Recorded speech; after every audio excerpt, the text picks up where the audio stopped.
They hope we will give up and give in. But I want to tell you this, we are only growing in numbers.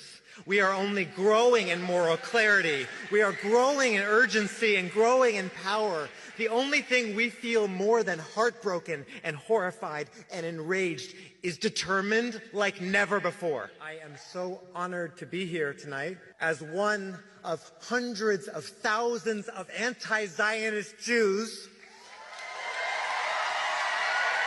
We refuse to stand by silently as Israel inflicts unimaginable violence against the 2.3 million people of Gaza who have been under blockade since 2007, the majority of whom are already refugees from the Nakba, as Israel murders thousands of Gazan children, elders, journalists, poets, parents, doctors, teachers, entire families, so many still trapped under the rubble, so many starving, so many ill with no medical care. We grieve every single life, a whole world.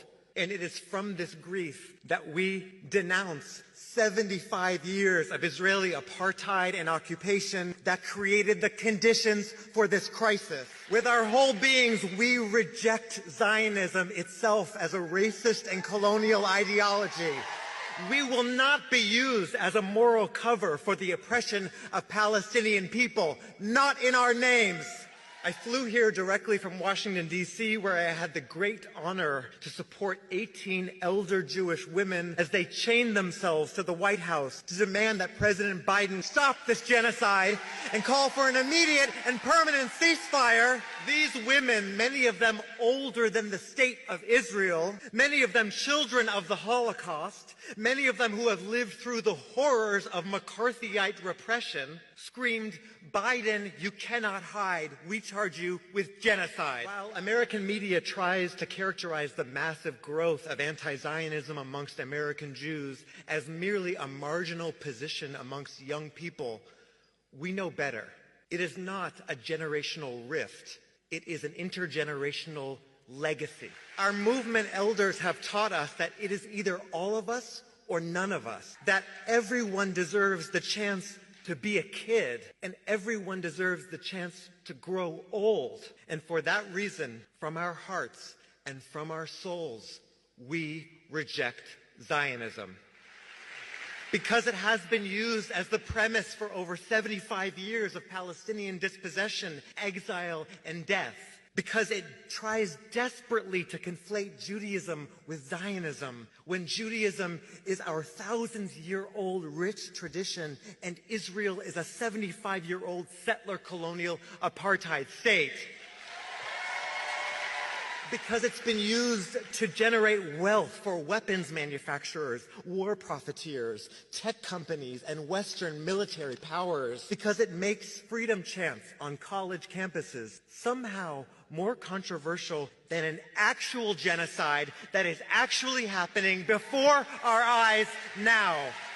Because it has been used to stoke Islamophobia, to criminalize dissent, to break apart social justice movements with false and cynical accusations of anti-Semitism, positioning Palestinian people and Jewish people of Arab descent on the opposite sides of a colonial regime, instead of as neighbors who have lived together for generations. Because it has been used as a tool for British imperialism in Palestine, and as a false solution to centuries of European anti-Semitic violence, of European fascism that Palestinians have nothing to do with and should not have to pay for. Because if you really care about Jewish safety and about anti-Semitism, you would fight fascism, and you would fight white supremacy, and you would fight austerity, and you would fight militarism. You would not fight Palestinians. Because we use the word genocide on purpose,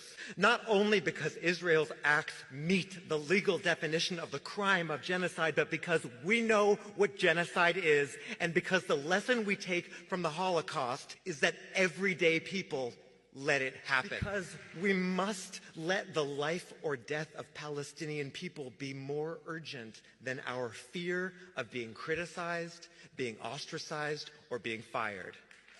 Because history will judge us by what we do and what we do not do now. Your silence will haunt you. The Israeli government wants the public to believe that they speak on behalf of all Jews. But here's the truth. We have organized the largest demonstrations of Jewish people in solidarity with Palestinian freedom in history. We have poured into the streets and locked down congressional offices and shut down train stations and blocked bridges and taken over the nation's capital to say no business as usual while the U.S. is arming and funding the genocide of the Palestinian people. As thousands are chanting around the world, we are not freeing Palestine. Palestine is freeing us. Because none of us are free until all of us are free from every river to every sea. Thank you. Thank you.